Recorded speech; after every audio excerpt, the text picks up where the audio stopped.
Welcome student, D Kumar mathematics पर आप सभी बच्चों का स्वागत है। चलिए स्टार्ट करते हैं। एनसीईआरटी एक्सरसाइज 3.1 का सलूशन इस वीडियो में देखेंगे। इससे पीछे वाला वीडियो में समझ गए हैं, क्वेश्चन नंबर 1 और 2 का सलूशन देख लिए थे। इससे आगे के सलूशन इस वीडियो में देखेंगे। समझ गए। उस क्वेश्चन को सॉल्व करने से पहले कुछ थ्योरी है, उसके बारे में जानकारी प्राप्त करिए।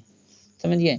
देख लीजिए, आर्क लेंथ लिखें, आर्क ARC, आर्क लेंथ लिखें। इफ अगर L is the length of an arc, then L को माने हैं लेंथ, किसका माने हैं? आर्क का। एंड यहाँ पे लिखे एंड, और R यहाँ पे R लिखे, R is the radius of circle. R क्या है? इस सर्किल का क्या है? रेडियस है। देन एंगल थीटा इज, जब कहेगा इसका थीटा ज्ञात करने के लिए, तो थीटा बराबर क्या होगा? इज गिवेन बाय, देखिए दी इज गिवेन बाय, थीटा बराबर क्या लिखिएगा? L/R। थीटा बराबर L/R। थीटा का जो वैल्यू होगा वो रेडियन में होगा हर हमेशा। समझ गया। जो निकलेगा वो क्या निकलेगा? रेडियन में निकलेगा। इस यहाँ तक में ये एगो सर्किल है। समझ गया। सर्किल का इस सेंटर से यहाँ तक का डिस्टेंस, समझ गया। सर्किल के सेंटर से कर्व तक का डिस्टेंस को रेडियस कहा जाता है। समझ गया। ये भी रेडियस, इधर भी रेडियस होगा। समझ गए। ये जो टेढ़ा वाला रेखा है यहाँ पे, तिरछा वाला, इसी को बोला जाता है आर्क ऑफ लेंथ बोला जाता है। कोई दिक्कत? आर्क ऑफ लेंथ को किससे डिनोट किए हैं? L से डिनोट किया है। समझ गया। आर क्या है? यहाँ पे रेडियस है। थीटा क्या है?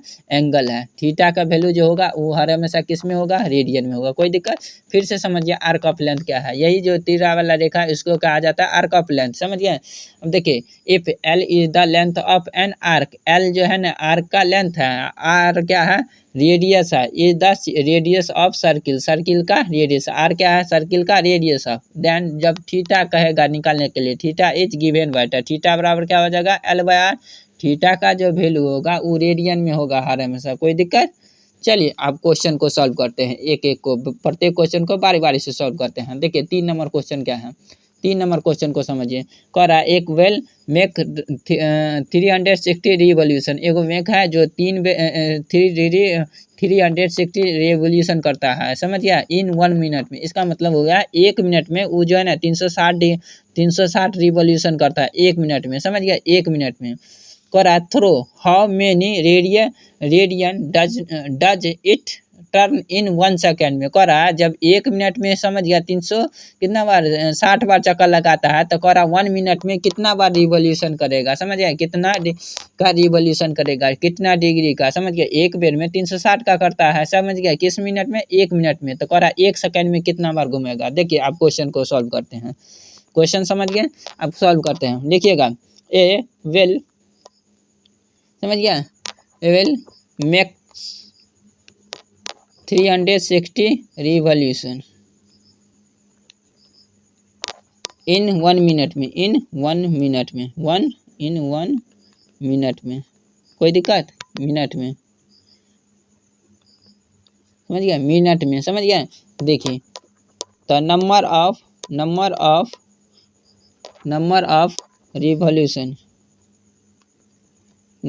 रिवॉल्यूशन इन 1 सेकेंड में, 1 सेकेंड में। देखिए 1 सेकेंड में कितना बार होगा? 360 बटा 1 मिनट में कितना? 60 सेकेंड होता है। 360 1 मिनट में 360 बार घूमता है, तो 1 सेकेंड में 360 बटा 60 होगा। 0 से 0 कैंसिल, 6 4 36, 6। इसका मतलब कितना बार हो गया? 6 बार चक्कर लगेगा 1 सेकेंड में। कोई दिक्कत यहाँ पे नहीं ना? आप देखिए लिखते हैं। देखिए 1 रिवॉल्यूशन कंप्लीट, एक बार रिवॉल्यूशन कंप्लीट करेगा, ऑफ एंगल बनाएगा, तब एंगल ऑफ एंगल बराबर कितना होगा? 360। समझ गया। मगर 360 को हम रेडियन में लिखेंगे तो क्या लिख सकते हैं? 2π लिख सकते हैं। कोई दिक्कत? समझ गया। 2π एंगल किस में होना चाहिए? रेडियस, सर्किल का जो रेडियस होगा रेडियन में होना चाहिए, इसलिए यहाँ पे 2π, 360 लिखिए या 2π, दोनों में से कुछ लिख सकते हैं। कोई दिक्कत? देखिए तो आप 6 रेवोल्यूशन का ना 1 सेकंड में 6 बार 1 मिनट में, तो इतना 2π घूमेगा। तो 1 सेकंड में कर रहा है ना, तो 1 सेकंड में लिखेंगे 6 बार। 1 सेकंड में कितना बार रिवोल्यूशन करता है? 6 बार। तो लिखेंगे 6 रिवोल्यूशन। कोई दिक्कत? 6 रिवोल्यूशन कंप्लीट ऑफ एंगल बराबर कितना? 6 रेवोल्यूशन ना, समझ गए। तो 6 गुने 2 पाई, समझ गए, बराबर कितना हो जाएगा, 6 दूना 12, 12 पाई। इतना रेवोल्यूशन कंप्लीट करेगा। कोई दिक्कत, कितना मिनट में, समझ गया। तो समझ गया 1 सेकेंड में इतना रेवोल्यूशन 6 हो गया। 1 सेकेंड में कितना निकला था 6। तो 6 रेवोल्यूशन जो कंप्लीट करेगा वो कितना एंगल में, तो 6 पाई एंगल में। कोई दिक्कत। चलिए नेक्स्ट क्वेश्चन के तरफ चलते हैं। देखिए कह रहा है 4 नंबर क्वेश्चन क्या कह रहा है, देखो find the degree measure. Angle किस में चाहिए, डिग्री मेजर में। कोई दिक्कत यहाँ तक। कह रहा है एंगल सबस्टेंड माने रखा गया at the centre of a circle, circle के सेंटर पर रखा गया। सर्किल का सेंटर ऑफ रेडियस कितना दे दिया, 100 सेंटीमीटर। को क्या दे दिया, तो लिखिएगा सोल्यूशन में, समझ गया। रेडियस आपको दे दिया है 100 सेंटीमीटर। यहाँ तक कोई दिक्कत है। Radius of a circle, circle का रेडियस दिया 100 centimetre. And arc of length, arc of length किसको कहा जाता है, एल को ना। तो एल कितना दे दिया 22 सेंटीमीटर। कोई दिक्कत यहाँ पे। हमको क्या चाहिए, एंगल चाहिए ना, डिग्री मेजर, डिग्री में चाहिए। देखिए तो थीटा बराबर क्या होता है, एल बाय आर, जानते हैं। देखो तो थीटा बराबर एल का वैल्यू कितना दे दिया है 22 बटा एल बाय आर, आर का वैल्यू कितना दिया 100। अब काटिए इसको, तो काटिएगा तो 11, ये कितना हो जाएगा 11, ये कितना हो जाएगा, एल बाय आर होता है एल बाय आर। कोई दिक्कत यहाँ तक। ये कितना हो जाएगा 50। यहाँ तक कोई दिक्कत नहीं ना। तो थीटा बराबर कितना निकला 11/50 रेडियन। कोई दिक्कत नहीं ना। अब देखिए यहाँ पर कहिएगा सर जी यही आंसर हो जाएगा, नहीं ना होगा। देखिए यहाँ पर कह रहा फाइंड द डिग्री, हमको एंगल किस में चाहिए, डिग्री मेजर में चाहिए, समझ गए। एंगल किस में चाहिए, डिग्री मेजर। अब ये तो रेडियन में, थीटा का जो वैल्यू होगा एल बाय आर का, थीटा का जो वैल्यू होगा वो रेडियन में होगा। अब इसको डिग्री में कन्वर्ट करने के लिए इससे पीछे वाले लेक्चर में दिए थे 1 किससे मल्टीप्लाई करेंगे, समझ गए। किससे मल्टीप्लाई करेंगे, तो 180 बटा पाई से, नहीं बोले थे। कोई दिक्कत। अब पाई का मान दे दिया है, क्या यूज करना है 22/7 है, इसमें यूज कीजिए। तो थीटा बराबर क्या होगा 11/50 गुने 180 बटा क्या हो जाएगा 22/7। इसको पलटाइएगा तो क्या हो जाएगा, थीटा बराबर 11/50 गुने 180 बटा 22 गुने 7 हो जाएगा। 11 दूना 22, ई 0 से ई 0 कैंसिल, 2 9 18 9 हो गया। तो क्या हो जाएगा थीटा बराबर 9 7 63 बट्टा क्या हो जाएगा 5, इतना डिग्री हो गया। डिग्री बोले थे बट्टा में नहीं होना चाहिए, तो इसको कन्वर्ट कीजिए, समझ गए।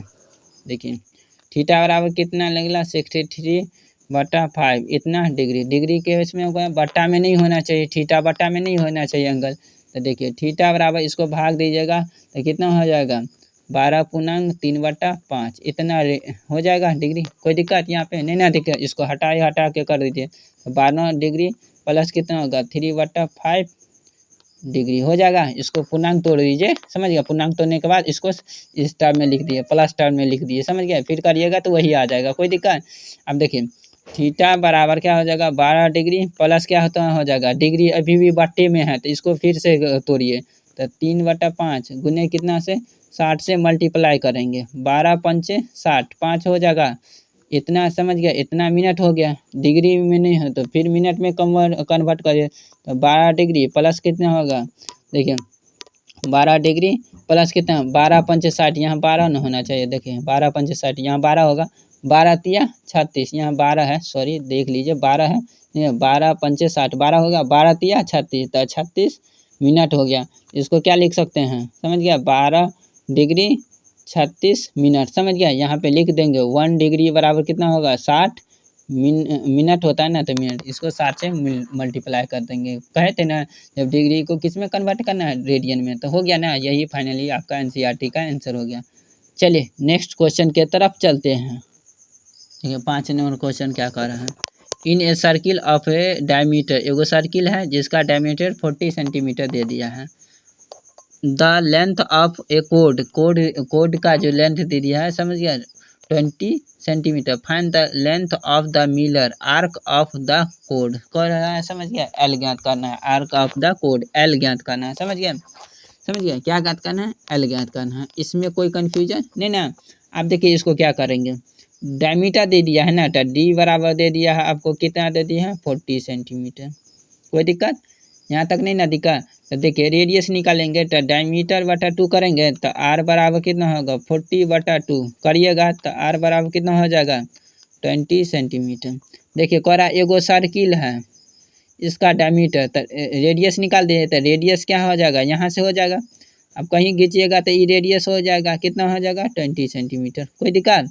अब देखिए इधर भी 20 हो जाएगा, अगर रेडियस है तो प्रत्येक साइड 20 होगा, इधर भी करिएगा तो 20, इधर भी करिएगा तो 20। अब देखिए कह रहा है the length of a code, code length इसको कहा जाता है, कोड CHORD कोड इसको बोला जाता है, यही होता है, समझ गया। रेडियस के बीच, समझ गया, दो रेडियस के इनिशियल और फाइनल पॉइंट के इसको क्या कहा जाता है, कोड बोला जाता है, इसी को कोड बोला जाता है, CHORD कोड।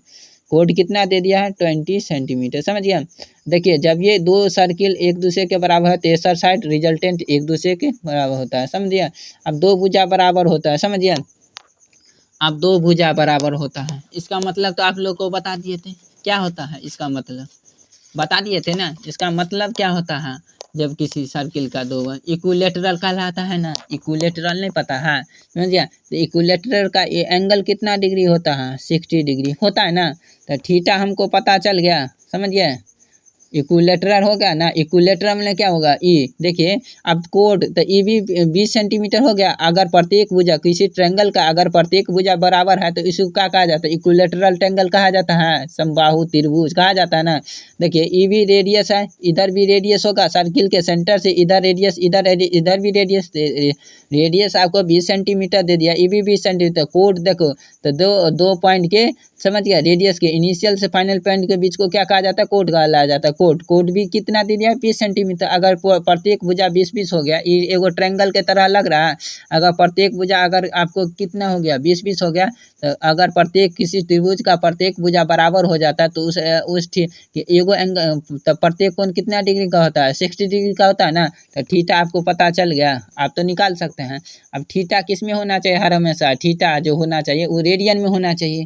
देखिए तो रेडियन में चेंजिंग कर लीजिए, 60 गुने कितना से रेडियन में चेंजिंग करेंगे तो कितना से गुना करेंगे, π/180 से होएगा ना। E0 से E0, 3 6 18 3, तो थीटा बराबर क्या निकला, थीटा बराबर क्या निकला π/3 रेडियन। कोई दिक्कत, हमको क्या चाहिए, देखिए थीटा बराबर क्या होता है L/R, हमको L का वैल्यू चाहिए ना, तो कोना कोनी गुना हो जाएगा, तो L बराबर क्या होगा थीटा गुने R। तो L बराबर थीटा कितना दिया π/3 गुने R, 20 था तो 20, कोई दिक्कत। तो L बराबर कितना होएगा 20π/3, यही इतना सेंटीमीटर हो गया फाइनली NCERT का आंसर। चलिए नेक्स्ट क्वेश्चन के तरफ चलते हैं। ठीक है, 6 नंबर सवाल क्या कर रहा है, कह रहा है इफ इन टू सर्किल, कह रहा है दो गो सर्किल है जिसका आर्क ऑफ लेंथ सेम है, समझ गए, आर्क ऑफ लेंथ सेम है। सब्सटेंट एगो का एंगल जो बनता है 60 डिग्री का बनता है एगो का, एंड दूसरा का 75 डिग्री बनता है एट द सेंटर, किससे, सेंटर से। कह रहा find the ratio of their radius, radius का क्या होगा, रेशियो क्या होगा। देखिए क्वेश्चन को समझिए। एगो पहला सर्किल ई था जिसका, समझ गए, पहला सर्किल जिसका जो है ना थीटा जो एंगल जो बन रहा था, मान लीजिए इस सेंटर से ई रेडियस हो गया, समझ गए। ई जो एंगल बन रहा था एगो का 60 डिग्री बन रहा था, ये दोनों का कह रहा है आर्क ऑफ लेंथ सेम है। मान लेते इसका आर्क लेंथ L1 है, समझ L1 मान लेते, समझ गया। तो इसका लेंथ L है, मान लेते हैं L1 है तो इसका लेंथ को L, इसका भी L होगा, समझ गए। अब दूसरा रेडियस दूसरा सर्किल ई है, सर्किल की, समझ गए ना, सर्किल, समझ गया। इसका जो एंगल बनाता है 75 डिग्री, समझ गया। इसका मान लेते हैं L2, तो समझ गया कोनो कह रहा है दोनों का रेडियस सेम है, समझ गया। रेडियस कह रहा है दोनों का आर्क ऑफ लेंथ सेम है, तो मान लिया इसका L1 था इसका L2, समझ गया। तो इसका दोनों का अगर length arc of length same है तो L1 बराबर क्या L मान लेते हैं, समझ गया। इसका L1 मानना ही छोड़ दीजिए, समझ गए।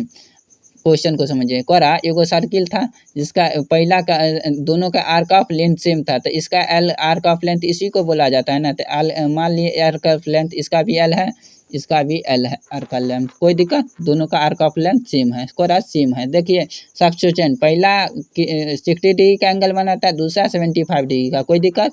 एंड द सेंटर, कह रहा दोनों का सर्किल का, समझ गया, रेडियस का रेशियो क्या होगा। मान लेते हैं इसका R1 रेशियो, इसका रेडियस R1, इसको सेकेंड सर्किल है तो R2, तो यही पूछ रहा था R1 रेशियो R2 बराबर क्या होगा, यही पूछ रहा है वाट, कोई दिक्कत। तो फर्स्ट सर्किल का निकालिए, समझ गए।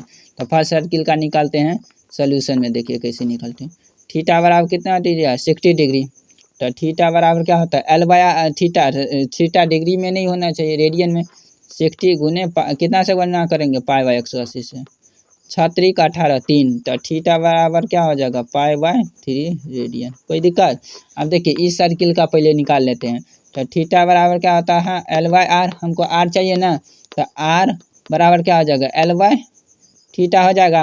अब ये फर्स्ट सर्किल का निकाल रहे हैं तो इसको 1 मान लेते हैं, R1 मान लेते हैं। कोई दिक्कत नहीं ना? दिक्कत तो R1 बराबर L कितना है, L दोनों का सेम है तो L ले रहेगा। थीटा बराबर कितना है पहला का 3/, देखो π/3 तो π/3, तो R1 बराबर कितना निकल जाएगा 3L, 3 ऊपर चला 3L बटा क्या हो जाएगा पाई। कोई दिक्कत यहाँ तक? नहीं ना दिक्कत। अब देखिए सेकंड सर्किल का निकाल लीजिए। यहाँ पे सेकंड सर्किल का आपको थीटा कितना दे दिया है 75, तो 75 डिग्री। कोई दिक्कत? इसको रेडियन में बदलिएगा तो 75 गुने 180 क्या π/180 से मल्टीप्लाई करेंगे। कोई दिक्कत? अब इसको 5 से मल्टीप्लाई करिए तो 5 से 36 पंचे हो जाएगा 15 पचे 15, 15 पचे 36 पंचे हो गया। 3 से और कटेगा, 3 से कटिएगा तो 12 12 36, 3 से 12 36, 3 3 पंचे 15, तो कितना हो गया 5π/12 आया।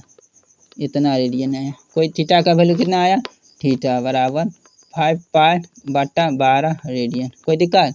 अब देखिए थीटा बराबर क्या होता है L/R, दोनों का रेडियस में हमको तो रेडियस का रेशियो चाहिए। सेकंड वाला सर्किल है तो देखिए R बराबर L/थीटा हो जाएगा। सेकंड सर्किल है तो R2 मान सकते हैं। कोई दिक्कत? तो R2 बराबर L दोनों का सेम है तो L रहेगा। थीटा का वैल्यू कितना निकला 5π/2 है। कोई दिक्कत? तो क्या हो जाएगा R2 बराबर क्या हो जाएगा 12/5π। समझ गए? 5π ये 12 पर ऊपर हो जाएगा तो 12L हो जाएगा। कोई दिक्कत? हमको किसका चाहिए 9। देखिए अब इस प्रकार हमको क्या चाहिए R1/R2, यही चाहिए ना। तो R1 कितना निकला फर्स्ट का 3L/5। देखिए सेकंड का कि R2 कितना निकला है 12L बटा क्या इतना निकला है 5π। कोई दिक्कत यहाँ पे? देखिए R1/R2 बराबर क्या हो जाएगा 3L/π, ये पलट जाएगा गुने 5π बटा कितना आ जाएगा 2L, L से L कैंसिल, ये पाई से पाई कैंसिल, 3 चौका 12, 4 हो गया। तो देखिए R1/R2 बराबर क्या हो जाएगा 5/4 हो जाएगा। देखिए R1 रेशियो हमको R2 चाहिए ना, R2 बराबर क्या हो जाएगा 5/4। यही फाइनली आपका NCERT का आंसर हो गया। चलिए नेक्स्ट क्वेश्चन की तरफ चलते हैं। देखिए 7 नंबर क्वेश्चन क्या कहता है, कह रहा find the angle in radian. Angle चाहिए जो रेडियन में चाहिए, रेडियन में चाहिए, तो एंगल तो रेडियन में निकलेगा सर्किल का। कह रहा अरे through which A pendulum swing. समझ, पेंडुलम स्विंग का मतलब समझिए एगो घड़ी रहता है, समझ गया, घड़ी में जो वो लगा रहता है, समझ गया, अलार्म वाला घड़ी देखे होंगे ना, उसमें जो ये लगा रहता है घंटा टनटना, ये ऐसे घूमता रहता है, लट्टू के तरह घूमता रहता है ना, ये ऐसे जाएगा फिर ऐसे अलार्म जो बजता रहता है, इसी को कहा जाता है पेंडुलम कहा जाता है। समझ गए? तो पेंडुलम देखिए लटका रहता है, ऐसे जाएगा फिर ऐसे जाएगा फिर ऐसे जाएगा, लटका रहता है ना ये पेंडुलम। फिर से समझिए ये घड़ी है, घड़ी में ये जो लटका रहता है अलार्म वाला, समझ गए, इसी को कहा जाता है पेंडुलम। समझ गया? कोरा आपको pendulum swing is the swing मैंने लटका हुआ रहता है। लेंथ इज दे दिया, इसका लेंथ दे दिया यहाँ से यहाँ तक 75 सेंटीमीटर। देखिए तो इस एगो सर्किल सेंटर है, समझिए, घड़ी एगो सर्किल की तरह होता है, सर्किल की तरह होता है, तो यहाँ से यहाँ तक आपको 75 दिया है। इसका मतलब आपको दे दिया है R का मान आपको दे दिया है, कितना दे दिया 75 सेंटीमीटर। कोई दिक्कत? कह रहा अगला कह रहा है and it trips describe on the arc of length. Arc of length पहला दे दिया आपको, कितना दे दिया 10 सेंटीमीटर। इसका मतलब L बराबर कितना दे दिया 10 सेंटीमीटर। हमको क्या चाहिए थीटा, तो थीटा बराबर क्या होता है L/R होता है ना। देखिए सिंपल पेंडुलम का मतलब समझ गया, पेंडुलम का मतलब समझ गए ना, घड़ी में जो रहता है अलार्म वाला, वही उसको कहा जाता है पेंडुलम। देखिए थीटा बराबर L का वैल्यू 10 बटा रेडियस कितना दिया है 75। कोई दिक्कत? अब इसको कट खुट कीजिए, 5 से कटिएगा, 15 15 पचे 75। देखिए थीटा बराबर क्या होता है 2/15 रेडियन। यही हो गया फाइनली NCERT का आंसर। चलिए नेक्स्ट क्वेश्चन की तरफ चलते हैं। नेक्स्ट क्वेश्चन में दे दिया है आपको, कितना दे दिया है 50 सेंटीमीटर। इसका मतलब L बराबर कितना दे दिया है 50। पेंडुलम यही वाला घड़ी का लेंगे, समझ गए। R बराबर कितना है 75 दे दिया है। कितना थीटा का वैल्यू चाहिए, थीटा बराबर क्या होता है L/R, यही होता है ना। तो थीटा बराबर L का वैल्यू 15 बता 75, R का वैल्यू 70, 15 पचे 75 हो गया। तो थीटा बराबर कितना निकला 1/5 रेडियन। यही फाइनली आपका एनसीईआरटी का आंसर हो गया। चलिए नेक्स्ट क्वेश्चन की तरफ चलते हैं। थर्ड क्वेश्चन समझिए दे दिया है, समझ गया 21 सेंटीमीटर दे दिया है आर्क ऑफ लेंथ, समझ गया। तो एल बराबर कितना दे दिया 21 सेंटीमीटर। थीटा वाला वही देखिए आर वही लेना है, कितना ले लिया है समझिए। घड़ी का पेंडुलम कितना था 75 सेंटीमीटर। कोई दिक्कत। अब थीटा हमको चाहिए ना, तो थीटा बराबर क्या होता है L/R। देखिए एल कितना है 21 बट आर कितना दिया है 75। इसको काटिएगा 3 से, 3 7 21 15 25 या 75 हो जाएगा ना। तो थीटा वाला कितना निकला 77/25 इतना रेडियन निकल गया फाइनली आपका एनसीईआरटी का आंसर। आज के लिए इतना ही, फिर मिलते हैं नेक्स्ट वीडियो में। Thank you.